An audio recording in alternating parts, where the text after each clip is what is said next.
Los palestinos e israelíes llevan más de 50 años en constantes guerras por la posesión y control del territorio palestino. Ambos bandos han tenido víctimas mortales y atentados violentos. La situación ya era insostenible y el 29 de noviembre de 1947 la Asamblea General de la ONU apoyó el plan de partición de Palestina, que se llevaría a cabo en conjunto con el retiro de Gran Bretaña, que ya no lograba contener la situación. Se separó así el territorio palestino en un estado judío y otro árabe, algo que en la práctica no se cumplió, ya que solo nació Israel, porque los palestinos rechazaron el plan de la organización. Es aquí cuando se comienza a hablar del conflicto árabe-israelí.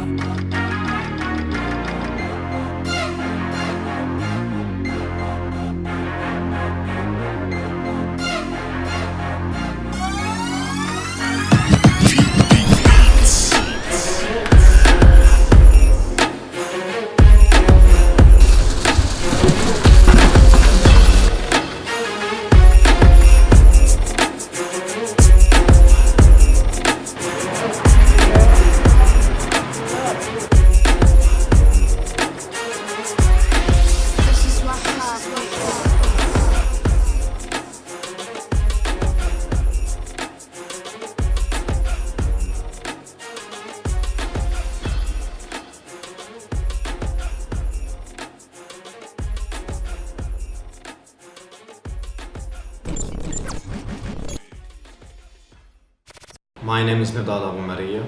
I'm Palestinian.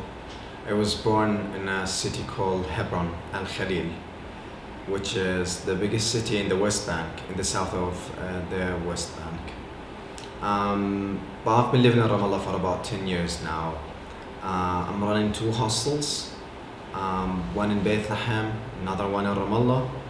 The idea is to bring as many people to Palestine to see the situation, to learn about the culture, to clarify their minds about what they think of the Palestinian-Israeli conflict. I'm Dr. Ahmed Faris Alde. I'm a teacher in Al-Quds University. I'm teaching political science.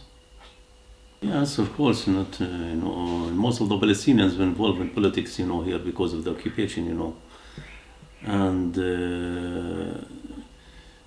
from 1967 till now, more than 1 million of the Palestinians were in jail. And because of, fighting against occupation, Yes, look, here in Palestine, the situation, really it's very bad, situation. In different kind of aspects, like in economically, politically, socially. And, because of the occupation, Israel, is controlling everything, in Palestine. They're controlling, everything, up of the land and inside, down of the land. They took everything, the resources, like water and everything, and controlling, the people and the areas, over the land, Many people have heard about or used the expression Good Samaritan in their lives, at least. It's really a famous term in the world. You call anyone that is helping a random stranger across the street a Good Samaritan. But really, most of the people around the world that know about the Good Samaritan story, or have heard about it at least,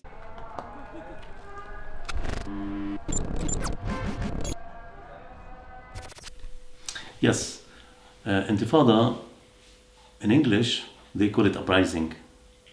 But Intifada, it's in the Arabic name. The Arabic name, which we call it Intifada, it means that people, under not only occupation, maybe, people under, the government, they have different reasons, to say no for the government or to say no for the occupation, And because of that, the people, they blow up, everything, and began, to do actions, against the government, against the occupation. But this Intifada, we have different kind of Intifadas, Intifada, some of the Intifadas, all over the world, in the past, it was peacefully, some of the Intifadas peacefully, and some of the Intifadas is armed struggle, In Palestine, in the first Intifada, it was very peaceful Intifada. That, which means that the people, is fighting against the occupation, peacefully. This is the Intifada. Yes.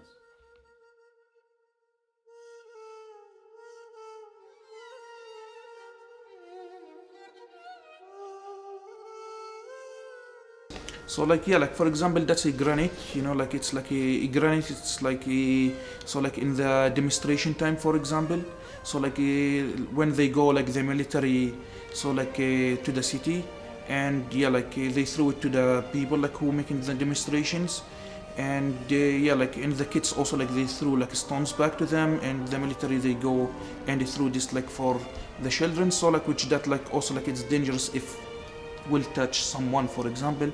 And sometimes, and not only granite, they also tear gas, which that also sometimes people die from the tear gas because they cannot breathe, when they have all the smoke of the tear gas inside their body. It's really very dangerous.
I mean, in the West Bank, it's definitely the worst situation. Since I told you it's full of Israeli checkpoints, full of Israeli military bases, Israeli settlements, kibbutz. So I would say it's the most intense situation is in Hebron in the West Bank. In Palestine, definitely the most intense situation is in Gaza Strip. Yeah. Currently? Yeah, well, I grew up in Hebron. I was born there and I lived 16 years there. I mean, the situation has been up and down, changed from time to time. Sometimes it's intense, sometimes it's less intense, but it's always been complicated there. There've always been settlements, there've always been checkpoints, and they're rising up every day. Okay, so the current situation now is that it's actually hard to say that there is a current situation because the situation could change within one day. It could be quiet in the morning and goes like more intense or crazy in the afternoon. So, but yeah, as long as Israelis keep building settlements, bringing more Israeli settlers to live there, then yeah, the situation is getting worse every day. So since 1994, since Palestinians and Israelis signed Oslo Agreement and agreed to two-state solution, there was only 55 settlement, around 55 settlement in the West Bank, East Jerusalem, and Gaza. And according to the agreement, Israelis were supposed to remove those settlements and take the settlers to live in Israel. Sorry, there was only 55,000 Israeli settlers living in 23 settlements. Okay? Today, this number raised to be 424 settlements. Okay, from 23 since 1994 into 424 settlements in the West Bank. So of course the Palestinians do not have a shape of a country anymore. Israelis cut Gaza off from, it's not part of Israel, it's not part of Palestine, it doesn't have any geographic connection to the West Bank, it's kind of an island, and all the borders around it is closed. which you have almost half of the Palestinian, 0.2 million of them are living in Gaza. Okay, now you come to the West Bank, and as I told you, in the West Bank you have over 400 Israeli settlements, beside kibbutz and military bases and checkpoints, that it cut the West Bank into pieces. Okay, so yeah, again, we do not have a shape of a country anymore, and every day it's getting worse and worse. And what I think is that we're going toward one state, but with double nationalities. That's what I think. There is no possibility for a two-state solution anymore. I mean, the only rational solution could be international pressure on Israel to go back to the border of 1967, and that's two-state solution. But I don't think anyone can do anything without United States. And if you look at United States today, Donald Trump arrived as a president in the States 6 months after he announced Jerusalem as the capital of Israel, ignoring and violating the international law, the agreements that United States actually pushed Palestinians to sign with Israel. They violated their own agreements, they violated their own law, the international law. They crossed all of the agreements we have and announced Jerusalem as the capital of Israel. And then only last week, Donald Trump announced that Golan Heights is Israeli, which is Syrian land. So what's left? Jerusalem is gone, Golan Heights. Now the third part that Israel is still occupying is the West Bank. So next move, I believe, is going to be Trump or United States announcing West Bank as part of Israel. And that's exactly what Netanyahu said today, actually. He said, wait for Donald Trump declaration on the West Bank. He just said that today, this morning. The Israeli strategy is that they got a big friend in the United States who's giving them things for free, okay? But that's gonna lead for a massive violence, because this is not, he's doing this without any calculations. Trump is giving them Jerusalem, Golan Heights, West Bank without any calculations. He's not seeing what's behind the side effects of those decisions. I believe is violence. It's gonna be massive violence. My hair? Yes. So the Samaritans have been living here for over 3,650 years, as in the Samaritan belief, and they never left the Holy Land, especially the ones who live in Nablus. So they have faced a lot of wars and revolts that happened inside the Holy Land. Today, the conflict that is happening between the Palestinians and the Israelis, the Samaritans really would like to take a part in any kind of way that they would make the situation better. But the problem is that we live with both nations. We live with the Palestinians and we live with the Israelis. So we cannot be openly, biased or openly lean towards one side in the conflict and more than one side. We always like to be neutral here. Some people might think, well, how can you be neutral? These guys do this, these guys do that. Well, no. First of all, if we show any sign of leaning towards any kind of side, it will be negative for us. So we have to go with the Palestinians, we have to go with the Israelis, because also we have friends from both nations. If there is any way we can help, it's only by being a bridge of peace, between the two nations. Because we really are a bridge of peace. This mountain here is one of the only places where Palestinians and Israelis can come here freely without any problems, because it's considered Palestinian and Israeli area.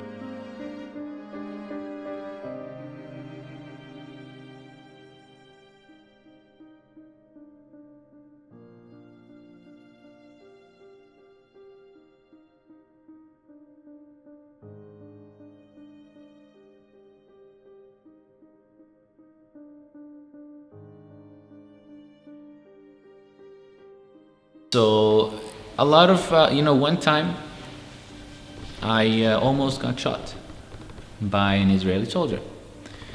And this is because I was I went out of a Palestinian taxi to an Israeli area. And I am not allowed to do that. Because, I am allowed, but the Palestinians are not allowed because they don't have the Israeli ID. The problem is when he saw me, he thought I'm a Palestinian who's about to do an operation or something, because it was in the third Intifada or something, so it was the dangerous thing to do. So what I did is he came running towards me. First of all, two soldiers came running towards me. And I remember I was screaming, man, I'm a Samaritan, bro, relax, I'm allowed to be here. But the problem is he never heard about the Samaritans before. So I told him, he told me, I don't know about the Samaritans, please show me your IDs. Of course, we have 3 IDs. But at that time, I only had the Palestinian on me. The Israeli ID, I forgot it at home. I did not bring it that time. And it was 8 p.m. dark at night, so it was a dangerous thing. It was something suspicious to do.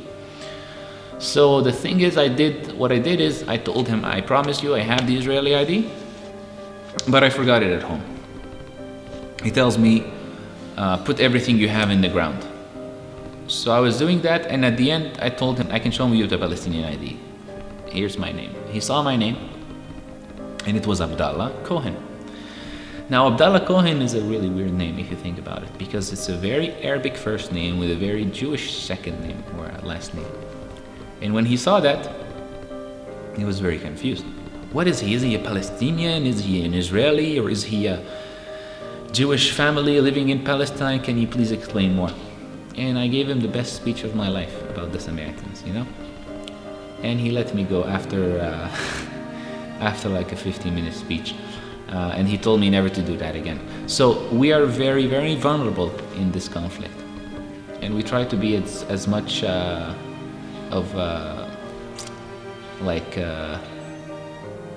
would say neutral as possible, because we are very small. What can we do really in this conflict? What I would say is, I'd like to invite everyone to come here and see for your own. Now, it's been 70 years of occupation. There's 4 new generations. We're born in Israel and in Palestine. I don't think it's rational to keep just fighting without going toward an agreement.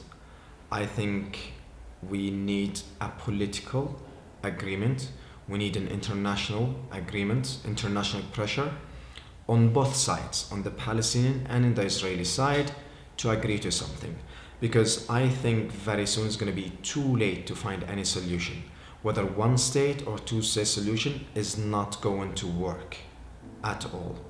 On the Israeli side, we have a right-wing government. It's just like today, the Israeli elections happen between right-wing parties. Leftists have no chance. On the Palestinian side, you have 2 authorities that they disagree with each other. You have one authority in the West Bank, and you have another one in Gaza with a whole different mentality and ideology. So in order to solve all of these issues, which they're really big issues, we need an international agreement and international pressure. That's the only rational solution, or the only possible solution I could see. Otherwise, we're going toward massive violence, unfortunately.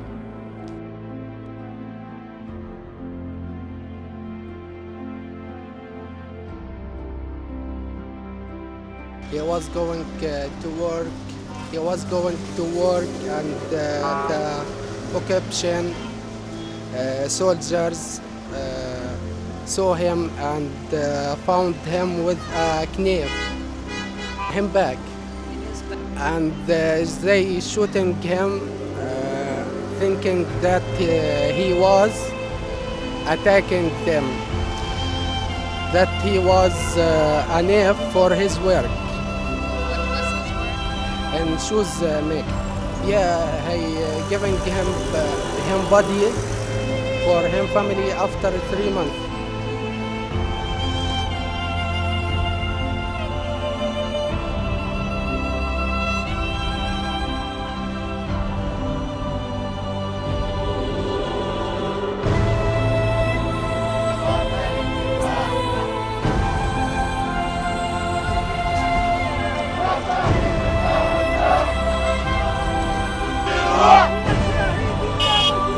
يا شهيد يا مجروح فيك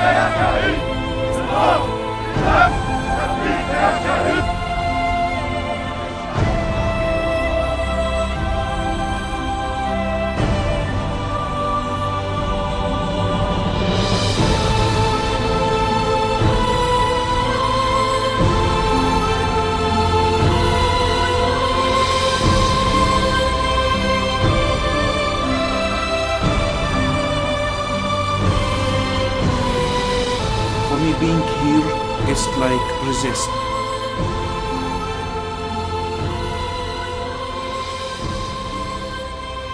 We hear about a human right, but we don't know exactly what it is, like the human right.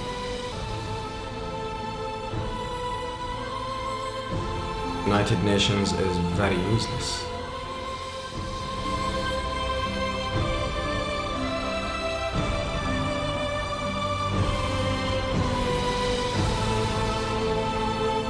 Thank you so much. Thank you so much for friend to making video here. Thank you so much. My name is Gabi. I born in Hebron City.